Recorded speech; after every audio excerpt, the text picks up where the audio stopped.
Pancasila sebagai sistem filsafat. Filsafat adalah ilmu yang mengkaji hakikat segala sesuatu. Hakikat segala sesuatu berarti kebenaran terdalam, kebenaran fundamental atau kebenaran hakiki. Dalam kajian epistemologi, Pancasila sebagai sistem filsafat dimaksudkan dengan sebagai upaya untuk mencari hakikat Pancasila sebagai suatu sistem pengetahuan. Dinamika Pancasila sebagai sistem filsafat. Pancasila sebagai sistem filsafat mengalami dinamika sebagai berikut. Yang pertama, pada era pemerintah Soekarno, Pancasila sebagai sistem filsafat dikenal dengan istilah philosophies revolution.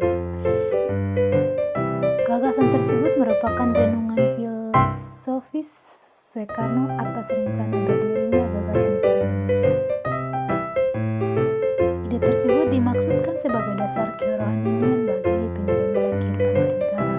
Ide tersebut ternyata dapat sambutan yang positif dan dari berbagai kalangan, terutama dalam sidang DPUPKI pertama, persisnya pada 1 Juni 1945. Namun ide tentang filosofi revolusi belum diuraikan secara rinci, lebih merupakan dagium politik untuk menarik perhatian anggota sidang dan bersifat teoris.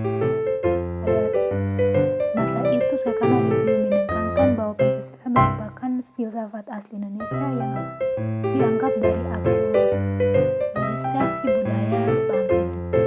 Yang kedua, pada era pemerintah Soeharto. Pada era Soeharto, kedudukan Pancasila sebagai sistem filsafat berkembang ke arah yang lebih praktis. Dalam hal ini, istilah yang lebih tepat adalah Weltanschauung. Artinya, filsafat Pancasila tidak hanya bertujuan mencari kebenaran kebijakan, tetapi juga digunakan sebagai pedoman hidup sehari-hari. Atas dasar inilah Soeharto mengembangkan sistem filsafat Pancasila menjadi penetapan P4. Yang ketiga, era reformasi.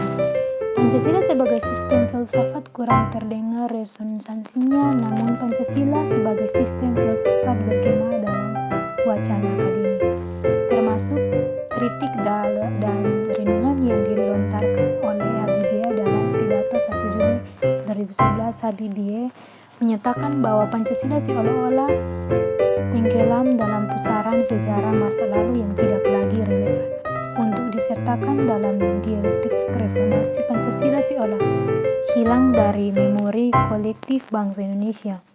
Pancasila semakin jarang diucapkan, dikutip, dan dibahas baik dalam konteks kehidupan kenegaraan, kebangsaan maupun kemasyarakatan.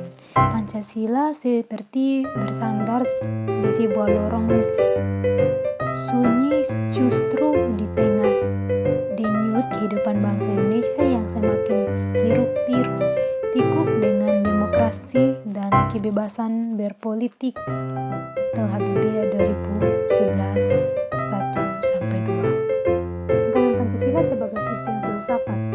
Yang pertama, kapitalisme, yaitu aliran yang meyakinkan bahwa kebebasan individual pemilik modal untuk mengembangkan usahanya dalam rangka meraih keuntungan sebesar-besarnya merupakan upaya untuk mensejahterakan masyarakat. Selain satu bentuk tantangan kapitalisme terhadap Pancasila sebagai sistem filsafat ialah menyatakan kebebasan individual secara berlebihan sehingga dapat menimbulkan berbagai dampak negatif seperti monopoli gaya hidup, konsumerisme, dan lain-lain.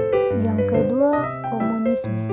Komunisme adalah sebuah paham yang muncul sebagai reaksi atas perkembangan kapitalisme sebagai produk masyarakat liberal.